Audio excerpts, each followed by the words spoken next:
we're going to. Sorry if there's any kids here. Yeah. I think they all signed a waiver. Yeah, okay. We have Hannah.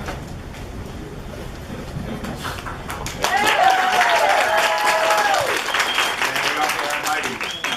And Heidi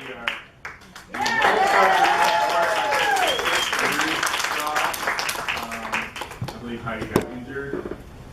And Yeah. we'll talk about that, but we'll get into that later. So you guys literally get to kick each other's ass. Absolutely. How fun is that? Could not be more fun. Especially doing when the cameras aren't rolling. So that's the best part. So you're the other man in the suit. Yeah, basically it's, I started doubling Jim on the pilot when the current stunt coordinator, my predecessor, found out there was going to be a lot of fighting on the show, and that's my specialty, fighting. And, you know, 6'3" guy, about 200 pounds. It was, he said, a no-brainer decision for him. And I always laughed that I had the pilot curse. I always tell people, don't ever do a pilot with me, because if I'm doubling the lead on a pilot, it will either A, go to LA, or B, not get picked up. And what are the odds that ended up being, you know, 5 years now, one of the most successful shows on TV. So it worked out, you know. And one thing I want to say before we go on is that, you know, as the coordinator, I could, you know, I develop all the stunts, come up with everything, figure out how we're going to do things, do all the fight choreo.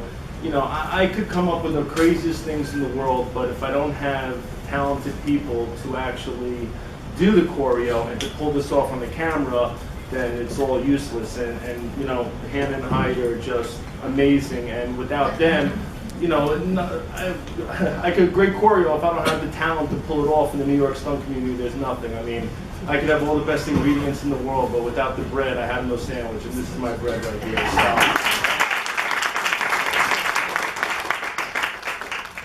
Hannah or Heidi or both, has Tony ever came to you with something you saw in the script and was like, hey, we got to do this. This seems crazy, but it's going to be fun. Is there any moments that kind of stand out where like, oh, this is awesome? Like every day. I mean, Tony's really good at taking just whatever comes on the page and making it something really epic. There's never been a boring fight scene that we've done on that show, so it's every time it's pretty much something new and fun, and it's always something, a new kind of style that he brings to the table every time. She just kept her job. Like, I remember the MMA episode, he was like, okay, so you're probably going to be in like a sports bra and short shorts, and that's it. And you're going to be fighting. And it's going to be awesome. And it was. And then he's like, okay, so we're going to be in the woods, and you're going to be fighting. It's going to be awesome. And just no. If you guys remember the MMA episode that we showed in the clip here, the Anna episode, the opponent in the ring was Hannah. That was in the red. And Heidi was our double for Anna, but Anna did all the fighting herself. She was amazing. She never threw a punch in her life. I got her for a day to rehearse with her, and she just, unreal. She hit the ball out of the park, so basically been fighting her whole life.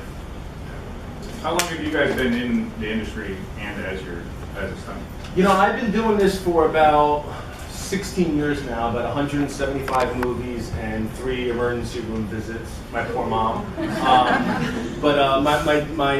was in the corporate world, hardcore corporate guy, and left because I was absolutely miserable. And my dad, Frank Vincent, he's one of the stars of Sopranos, was one of the stars, and Billy Bats and Goodfellas, and it was in the casino. We played Philly Hard on Sopranos, and I was with them on set. And they were doing a fight scene, and I looked, and you know, I have a huge martial arts background, and I said, you know what? I'd like to try that. And he introduced me to the stunt coordinator, and here I am.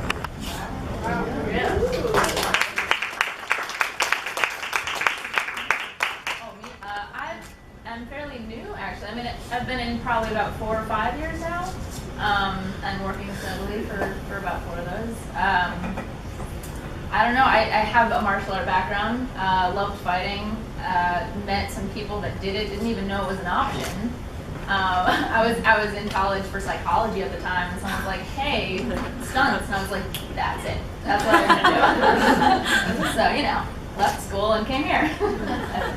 That's fine. I've been in the business side for about 10 years, but I've been doing stunts over 9 years this spring.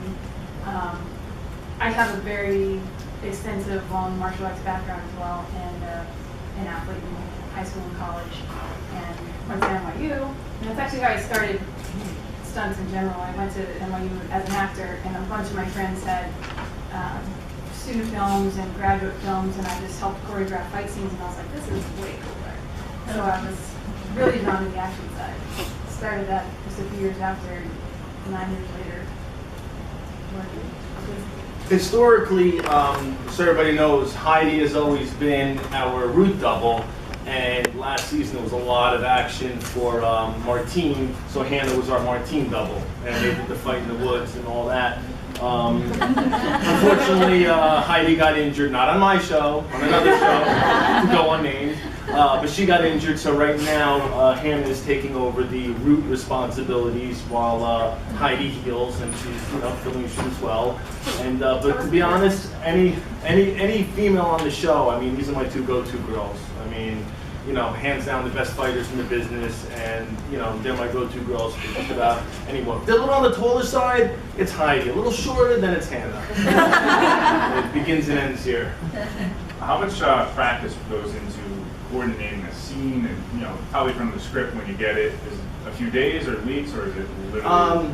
Basically, I blink, and and that's I have to get it done. The animal, what's so impressive about this show from top to bottom and bottom to top is the crew that we have. Again, they're the bread to the sandwich, and the things that they do on a day-to-day basis and the turnaround time we have. It's just really ridiculous. I mean, we get a script, 2 days later, we have to put in our budgets, and then we're scouting, then we're getting ready, and then we're filming, and we're always. In a movie, you basically have your prep time, and you know what happens when, and you know when you have to do things, and you can hire all your people, you can shoot your pre-vises, get all your stuff done. But on TV, there's no time for this. You just have to go run and gun. I mean, right now we just finished tandem episodes 507, 508. They were kind of overlapping. Now we're filming 508.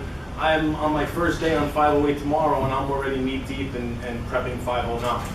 And Tony Martine will speak to us soon. I mean, he's always just breaking down. It's like the mail. It never stops.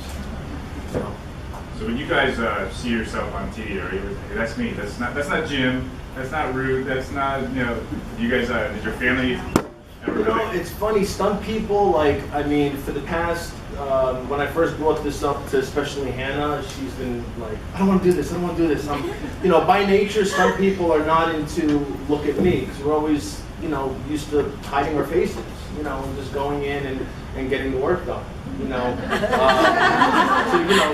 if you're ever watching a show and you see a cop shooting like this, that means it's a stunt guy and he doesn't want to be burnt. He doesn't want his face to be seen because he wants to come back and get paid again.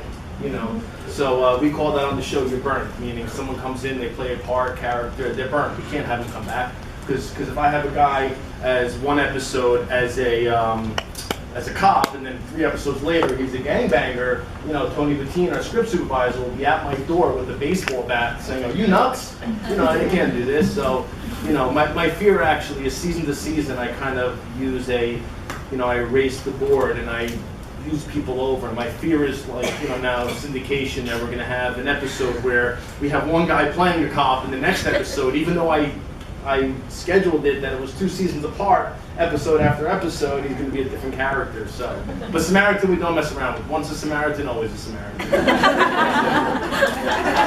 About being a double too, because you can always come back. Yes, it's double. You have to worry about that. It doesn't have to be first in interest, but Hannah, what's maybe been like your favorite POI stunt to do to date, or is it coming up? A person of interest stunt? Yeah.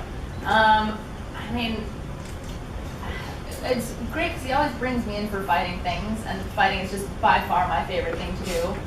It's always fun to get thrown into things. It's always fun to fall off stuff, drive cars and whatever. But I mean, Tony's choreo is really fun to do all the time. So I'd probably say the MMA fight, just because it was like the longest of the fights, and I really got to be able to do every bit of that and really be a part of it. That's probably my favorite. Yeah. How about you? You're on the spot. You just put you on the spot. Yeah, all the fighting is amazing, and we had actually a blast when we got down to work, we worked, but you know, in between takes, I believe I was on top of Hannah in the woods when we were. Yeah, and they still cut and we were playing patty cake. And that's always fun, but a very unique experience was being, what, like 500 feet above downtown Manhattan, looking over and testing some safety equipment that day. And I thought they were testing and they wanted me to like lean over the ceiling. This is so cool, I'm leaning over. They're like, could you not lean over the 7,500 feet? We just, oh, sorry. Does everybody remember that scene when, she was on the machine? Yeah, by far. For a moment, she just, you know, she had some specific beats she had to do, walk, turn, step, and we had the wire on her, and, you know, so you can't even get over the end. And she just, like, froze and stopped and was just leaning over, looking. And she had to go walk over, talk to the machine. She had certain movements she had to do for choreo. And at the end, I said, Heidi, what are you doing? She goes, you know, I got transfixed by these little cars driving by. I was just staring at them. They were so small. And I was like, oh, okay. This is what I have to deal with. One time. Has that been like one of the more dangerous ones? I know there's a lot of safety involved, but it seems like there could be some dangerous situations. You know, in stunts, I always say that the bigger gags and the bigger scenes are usually the safest because so much thought has gone into them, so much prep has gone into them, as much prep as we can do. It's the little stunts that kind of get you, you know, where it's just, okay, just run over there, jump over this thing, and go ahead and go. And you don't really look at things and test them out. And, you know, one of my mentors, you know, said to me, he goes, you know, people always say to you, don't worry about this, it's a piece of cake, it's a piece of cake. And he leans in and looks at me and says, I almost choked and died on a piece of cake. So, you know, it's the little things that get you. Listen, by nature, we do things that aren't supposed to happen, you know? And the greatest word in this business is action. You know, so many times, I mean, I remember, I don't remember which episode it was with the journalist where, you know, two bad guys are walking in between two shipping containers, and Tony Bedine probably knows, and they wanted me to be on top of this shipping container, which is 8 feet in the air, and plus my, you know, 6 feet, and I had to run along it, I had to jump off it, no wire, and land on these guys' backs. And, you know, I mean, when I look up at it, it's only 2 feet above me, I'm like, no big deal. When I'm up there, it's the 8 feet plus my 6 feet, and, you know, I'm saying, I don't want to do this. You know, I went to college, I don't want to do this. So, you know, I'm up there, and, you know, I'm just sitting there going, and it's everything, you know, some people will tell you, when you hear the word action, it's like Pavlov's dog, you just go. You know, there's no trepidation, no hesitation, that's it, you just go. At this point, we'll open it up to questions. Yes? Yeah, could you speak a little bit about the various fighting styles of the characters, and how much influence you have on that? So what disciplines of martial arts they use, and how they Sure. Well, basically, I mean, as far as I look at each character, I mean, you know, Reese, we all know what his background is, you know, and it's basically the philosophy of it doesn't make a difference what martial art it's from, it basically has to work, you know, and while we do some flash for the show, you know, because real fighting is different than real fighting, REA versus REE, you know, but, you know, we root it in reality, we don't put, you know, BS moves in there. But for the most part, it's really what's ever effective. It's rooted in close quarter combat, CQC for the military. There's, you know, there's Japanese jiu-jitsu in there. There's Filipino martial arts, Kali and Eskrima. You know, there's some little bit I've been doing more this season. I've been doing more judo throws. I was involved in John Wick, so, you know, they love that. And we've been doing some, you know, judo throws and stuff.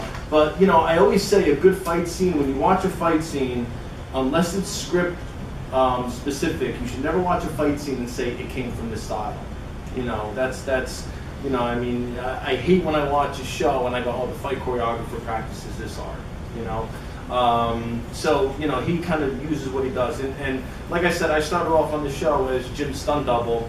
I had a heavy hand in fight choreography. My predecessor on the show, a brilliant stunt coordinator, he directed an episode as well, Jeff Gibson. He gave me a lot of his time, went on a lot more fight choreography duties before I took over as coordinator when he left. And I remember one season I was getting fancy, I was getting cute. and I was doing these moves that were basically, I was just trying to, I guess, lack of a better term, impress people with all these fancy things I can do. And he would just look at me and just go, Reese wouldn't do that, and walk away.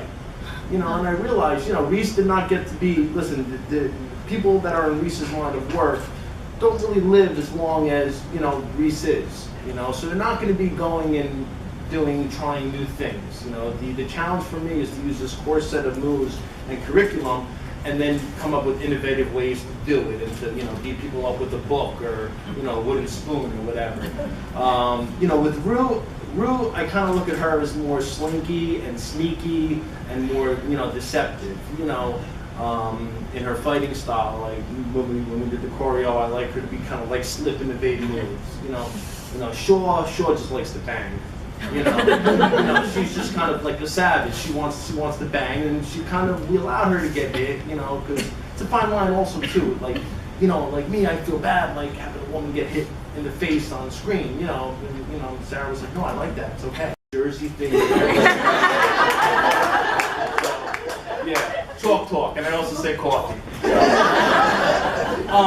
For me, like I said, I've had 3 emergency room visits, in my career, and that's not, the average is good, against 175 movies or so. But, when I started late in my life, I basically left the corporate world. I left money for happiness, and now I'm happier, and I ended up making more than I ever did. So life worked out for me. But, I got into stunts at a late age. I'm 28 years old. I'm in my mid-40s, and I got into stunts, at a late age in my life, and I started coordinating lower budget movies and kind of planting seeds, that'll hopefully grow into trees, because I knew I couldn't, do it forever. And now I'm doing budgets and all these things that I used to do in my past life, and kind of the 2 lives have come together. But I always kept that in mind, and great discussion. If Heidi wants to talk about it, she's injured right now, and she's just sitting there going, so. I was injured recently, and it's one of those ones you can't see. It's a neck injury. I don't mind talking about it. You have to make that decision too. If you have an emergency room trip, like my recovery. Decisions you make in recovery are, okay, am I going to continue on this stunt path? Am I going to get this surgery so that I can continue my stunt career? Or am I going to, be a personal trainer and kind of, heal a different way and have less risk in recovery? So I'm kind of actually personally at a crossroads where I could have a surgery that would allow me to continue my career as be back to 100%, or I can live the rest of my life without surgery at about 75%. So I know I'm not the only one that this has come up with insert article. And I will decide at the end of the year, but I'm still back to work, kind of, we call it light duty, I guess. And this is somebody that previously worked a tremendous amount. Yeah, I'm known, hopefully, in the business as being what they call a ground pounder, or someone that'll take a hard hit and do it again and do it again and get back up and be like, we done yet? My arm will be hanging out, no, I'm ready, we'll take it. But yeah, your longevity depends on the decisions you make and how long your body holds out. I have personal close friends that I look up to who have had the surgery that I'm looking into, and who are in their late 60s and still doing stunts. Maybe not to the extent, maybe not full throttle, jumping, hitting the pavement as many times in a row, but still hitting the pavement and doing stair falls. But, kind of your career will evolve with you, which is why, I'm starting to drive a lot more now, because I'm thinking ahead to, my future in the business, which behind the wheel, you still incur a lot of bodily injuries and car crashes and such, but the more technical skills you have, you get hired for more of the technical skills, like precision driving or stunt driving, something that requires a lot more skill than let's just keep throwing her into a wall until she breaks, that kind of thing. And she has red hair right now because she has a character acting part on Blind Spot. So. The name is Redhead.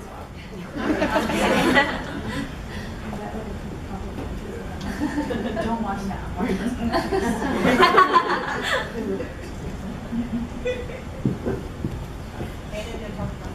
I'm Martha. I was wondering, if you look at the amount of fights Reese got into first season compared to later years, although he has more help now that Shaw is there, has there been any reason for that, or conscious decision maybe not to repeat yourself, or maybe because you just don't want to do as many fights with Reese, or maybe Jim Caviezel doesn't want to? No, it's. I mean, again, it's all script specific Right. on where they want to go and what angles they want to go to. A big part was, I mean, the first couple seasons it was really just Jim and Michael. Yeah. And my God, that man works hard. Both of them do.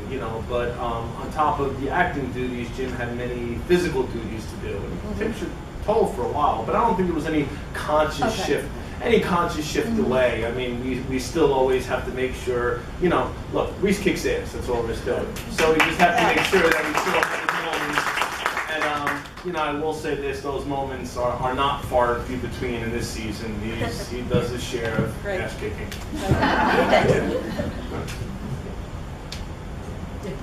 Hi. We've done some set visits. You've probably seen groups of fans come around or whatever. Anyway, we were in, I think it was season 2, we were in Washington Heights one night in the wee hours. Right. And you guys were doing a stunt, like a fight scene. Right. In a tight, what looked like a tight alleyway. And there were 3 Reeses running around. You were in a suit, Jim was in a suit, and I guess his stand-in was in a suit as well. And it was really just so busy. And Jim would come out and look at the monitor. He keeps a real close, eye on things like that. And we thought, this is going to be really cool in this episode. Right. And then the episode aired, and we didn't see the fight scenes. Oh yeah, I remember that one. Ever happened? Like you put so much time and so much effort, because I can remember us sitting there.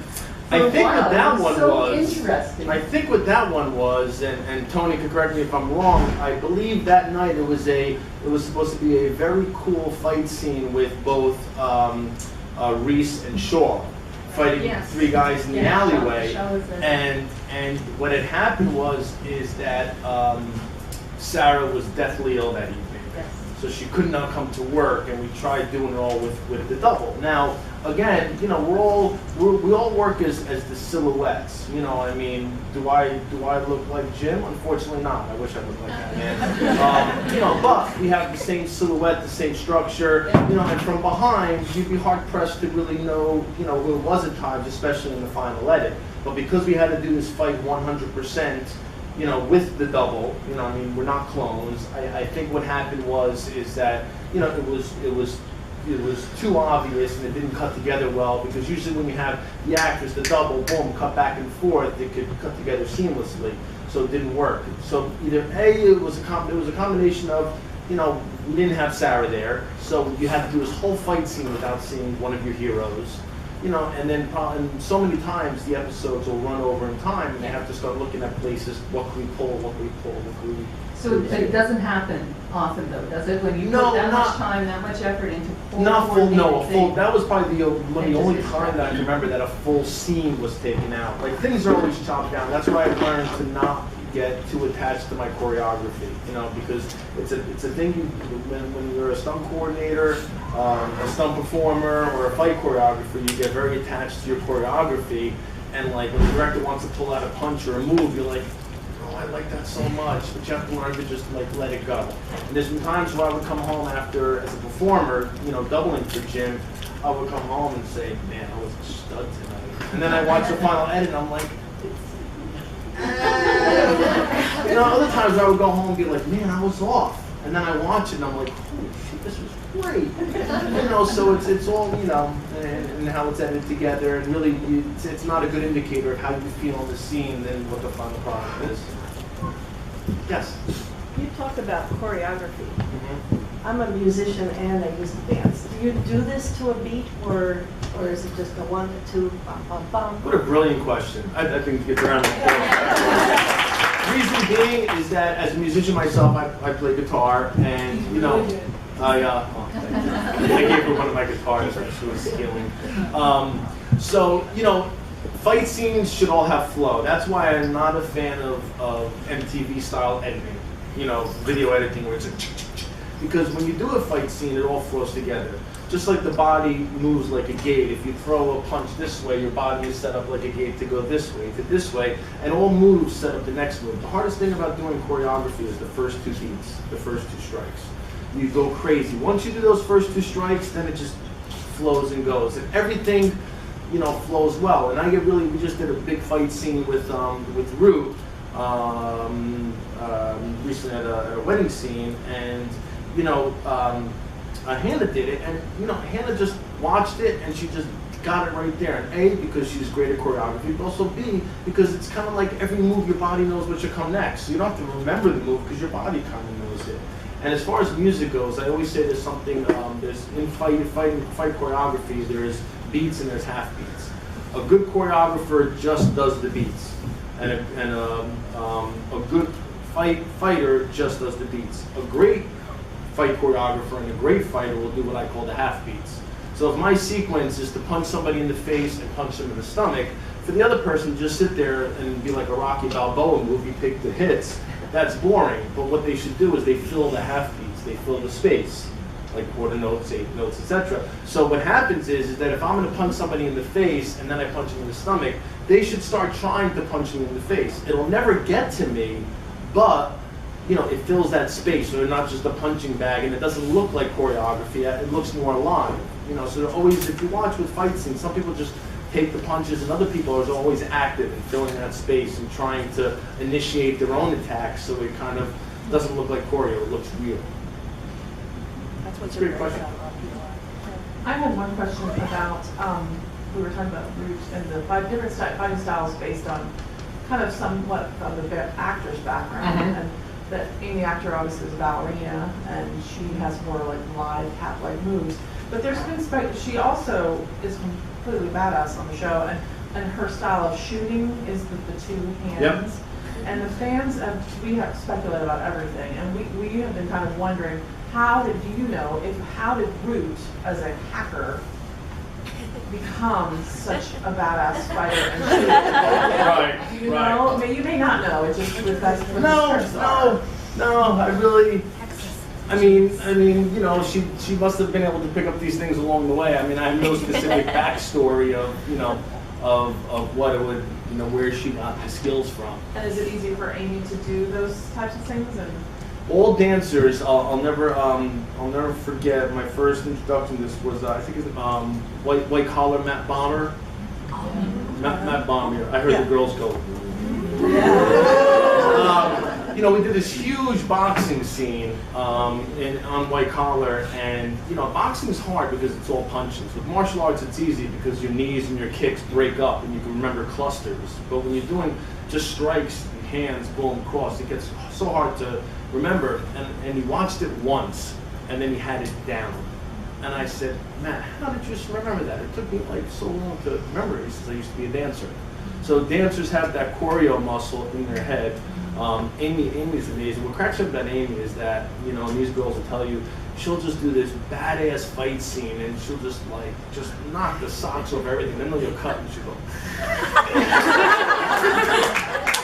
And it's just like, yeah, you know, or she'll do this whole scene and she'll trip and fall and then she'll just pop up at the camera. You know, she's just the most adorable thing, but yeah, she really brings it, you know, as far as that goes. But I try to incorporate some of that because I watched, one thing as a choreographer, I watched the way she moves. Gotta show them that little side shuffle I love that Amy does. Oh, and she does yeah, like yeah, a gotta stand up, show me the evasion. I'll throw 2 straight punches at you.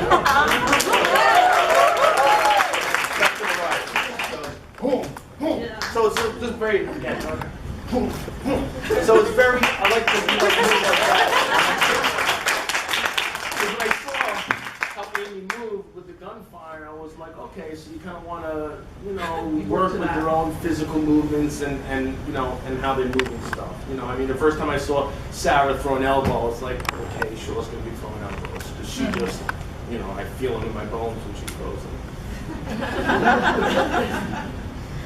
Hi, I'm Marina. I apologize. My English is very bad. bad. That's okay. How are you? Good to see you again. Thank you for the fighting team because they are great, really great to watch. Our pleasure. I did a lot of martial arts when I was young. I was an instructor for 20 years. I am retired. And I was curious to know what is your martial background? My black belts are second degree in Brazilian Jiu-Jitsu, second degree black belt in Japanese Jiu-Jitsu, second degree black belt in Judo. So those are my 3 black belts in different arts. Then I did Muay Thai for about 15 years. I'm a lover, not a fighter.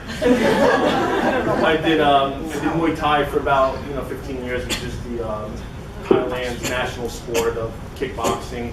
Jeet Kune Do, which is Bruce Lee's art, for about 10 years. And then, some Sambo. I studied a little bit of Sambo, which is, Russian form of judo, so to say.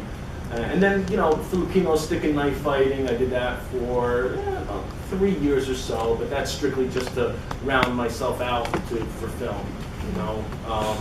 There's different arts that I've studied. In other words, as a fight choreographer, I have my core that I'm an expert in, and I could teach people in, and I was an instructor back in the day. But then I also seek out things that I'm not an expert in, like a Wing Chun. They have beautiful trapping and hand movements. I am far from an expert in that, but I need to learn some of that so I can utilize it in film choreography and to that level. And the ladies background? Go ahead. Okay. I mean, it's you touched upon the film. Oh, hey. The film thing, you kind of want to learn as many things as you can. My particular background, to be perfectly honest, started in bar fighting. I love this girl.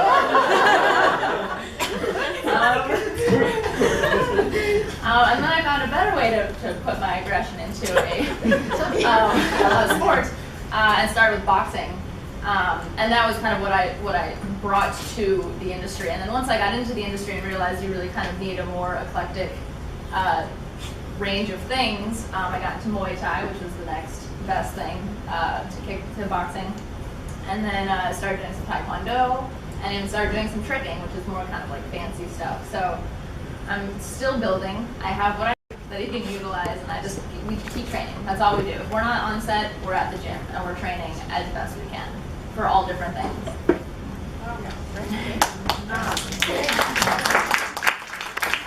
My background lies in Shorin-ryu, Japanese Okinawan style karate. Second degree black belt in Shorin-ryu, Washin-ryu, black belt in Washin-ryu, black belt in Taekwondo. And my father was a championship boxer in the Army, so I grew up at a very young age, just hitting the heavy bag with my dad in the basement. So I've had boxing throughout my life, and then once I did start finding that I found Stunts and I realized it was a thing, I grabbed on, as Hannah did, to everything I could, and I just started taking more classes. I did Aikido growing up as well, but just started trying to figure out how to put all these different styles together and training and finding people and finding friends who were really good at Muay Thai, and working with them, and finding friends who were really good at Kung Fu styles, and finding friends who were really good at Brazilian Jiu-Jitsu or Japanese Jiu-Jitsu or whatever, and then continuing that. So that's the past, I don't know, eight years of my life have been just a mix mash of everything. And then finding friends that beat up on weekends. And then translating that into how to make it look good on screen, because what we think is awesome, like when I was younger,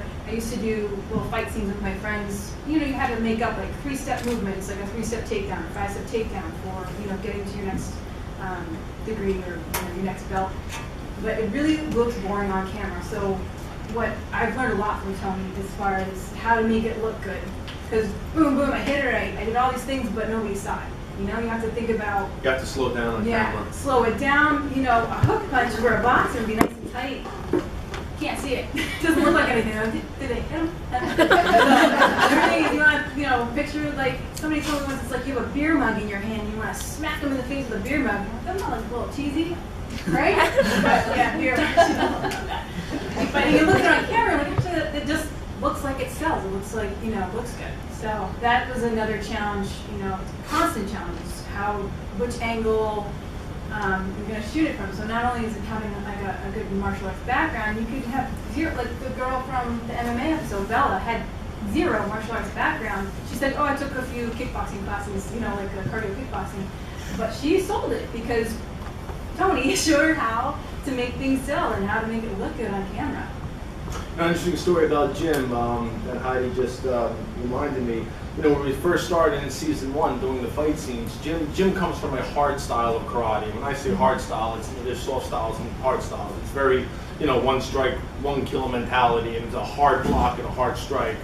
And you know, the character of Reese had to be more adaptable and have alive hands and quick. He doesn't know if there's a hammer coming at him, a machete, a gun, a knife, so you can't be locked into a rigid stance. He has to be always hands alive and open. You know, this is not alive. You know, hands open to block, trap, parry, and trap. And he was always very, like, his skill was great, but he was always very strong and powerful. You know, and you know, there's a different style and vision. But then he was also a basketball star, and we would talk about basketball. You know, he would go, because then I would go and dribble past this guy and go here and here. And I go, Jim, take what's down here and bring it up here. And it just light bulb went off, and they just got all touchy and quick. And you know, so he kind of took the mentality of quick hands from basketball. And if you watch him when he fights, almost imagine a basketball in the air, because his hand movement is so quick, and so because he's thinking basketball now, he stopped thinking about his martial arts training, which was a very hard, you know, rigid style, and he started getting more loose and open with his head movement and his shoulder rolls, and he's thinking in that basketball mentality, not his karate mentality. That was the first conversation I ever had with Jim Caviezel. Was like, you ever play basketball? I'm like, yeah. He's like, come here. And he just grabbed me. Pleased to meet you. Okay. We started playing imaginary basketball and then hitting each other in imaginary basketball. He's like, look at your feet. Look at your feet. We'll be here at 10 o'clock at night talking gym stories. And then Tony will take over and talk about them until 3 a.m. Okay. And we love those stories. I had another question. This doesn't bother me, but Sarah is a small woman. And a lot of times you see people saying, oh, it's unbelievable. She's too little to fight those big guys. And I think a girl should be able to fight a big guy with training. And so can you speak about that? And absolutely. Yeah. A man could get away with swinging a sledgehammer. You know, what a woman has to use is a precision tool.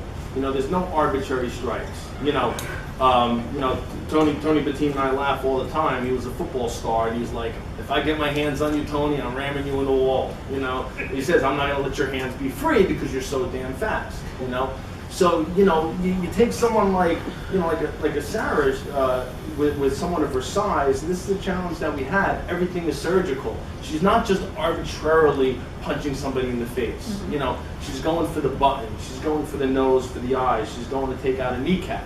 You know, for years I taught women self-defense and rape prevention classes, and I taught women, I basically said, a 140-pound woman will not be as strong as a 140-pound man. There's difference in their tendons, the ligaments, the bone structure, no matter how much, you know, she trains.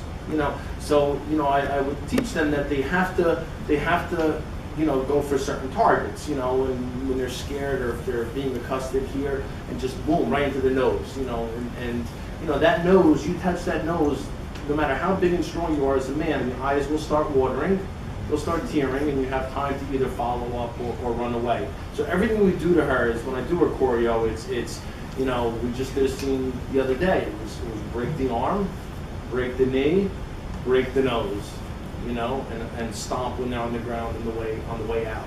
You know, yeah, I love that. I love the stomp. You got to throw that in. But you know, there is no arbitrary striking. You know, and I don't care how big and strong a man is. The ACL joint on the knee is as strong as it is on a, you know, bodybuilder, powerlifter, football player, anybody. It's not very strong. When you hit it a certain way, that's it. You know, and that's how she has to fight. Great like answer. a surgical technician. Okay, we got about 2 more questions.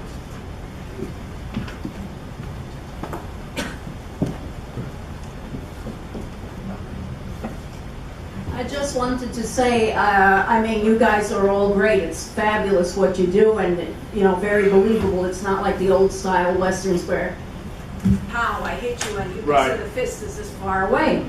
But I must say, in particular, I have to hand it to you girls. because our daughter is an MMA fighter. She's doing jiu-jitsu with Marcelo Garcia, as a matter of fact, a block away. She started out with Taekwondo, and we go to her matches, but it's like, I want to see, but I don't really want to see what happens. But I think it takes a special kind of person. She has that passion to fight, and she said, I just want to kick ass.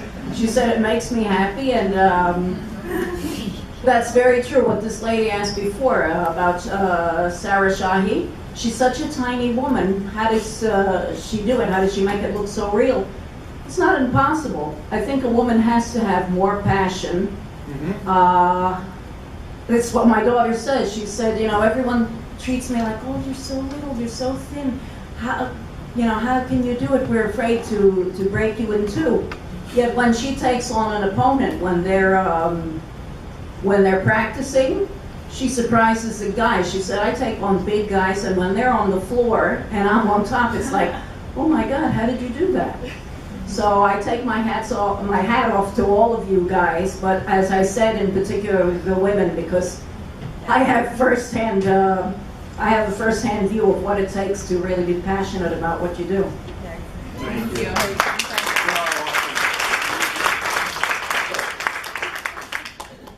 One more question, anybody? All right. Ladies and gentlemen, I really appreciate you guys coming up. Sorry, real quick one. So, I know you're all well versed in martial arts and all the weapons training. Where do you guys go for that? And where do you get your influences and who do you consult?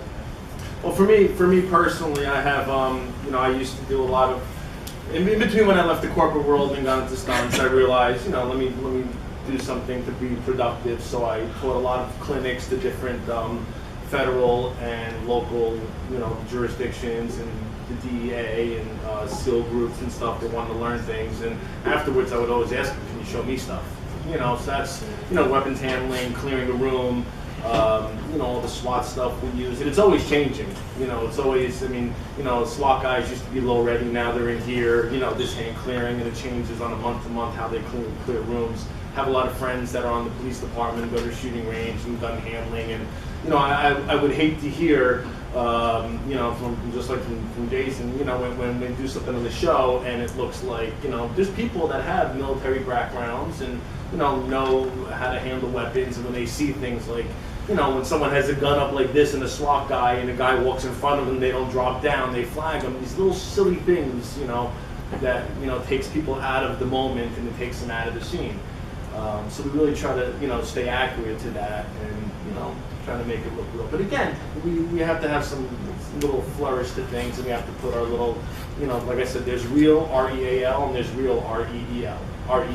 And we have to kind of blend those two together. But the weapons handling is something that I train strictly through friends and going to the firing range and asking questions and picking people's brains that are on set. I always say, if I'm the smartest guy in the room, I'm in the wrong room. I always like to learn from people and find out the proper way to do things. You guys? Well, what's really fun about this job in general is that we're taking real things and putting them onto a screen and trying to make them look as real as possible, but also finding ways to keep them safe and this and the other thing. So a lot of times there are kind of stunt specific places that we can go train from stunt people and just get that direct whatever. But a lot of times, and more often than not, we go seek out actual military training or actual weapons training, and then bring it to and find other ways to make it safe and do whatever. But what's fun is that I often find myself at these kind of military training camps or like defensive places. There are these people that are there to take military training to certainly get this out. And I'm like, I'm a stunt guy. And they're like, what are you doing here? So I went recently to an anti-terrorist tactical training camp. I was there for a week and really... They waterboarded you, right? Yeah, they waterboarded me. I had no idea what I was doing myself, so I kind of blindly followed a friend, which I will never do again. And it's great. We got a lot of weapons training out of it. We shot weapons out of a car. We shot huge weapons that I have no business holding. But then we also got waterboarded, and tased. And they paid for that. Yeah. So it's really cool that we get to go on these like real world experiences and open our minds to those things and then come back and do our job and have fun with it. The last thing I want to do as a coordinator is to teach people on set how to hold a gun, teach people footwork in the fight scene. You know, I expect them to come with these skills already. And that's why as a coordinator you hire the same people over and over, because I know what I get with these two and other people that are in my circle. I'm similar to her. I have a lot of military friends. I'm an almost military person. I tried twice and both times blew out my knee in the 2-mile run. So I was trying to like center. I figured, oh, you can't walk. Good thing I didn't though, so I probably wouldn't be here. We're happy you're here. Yeah. I appreciate it very much. We all do. And Thank you for having us.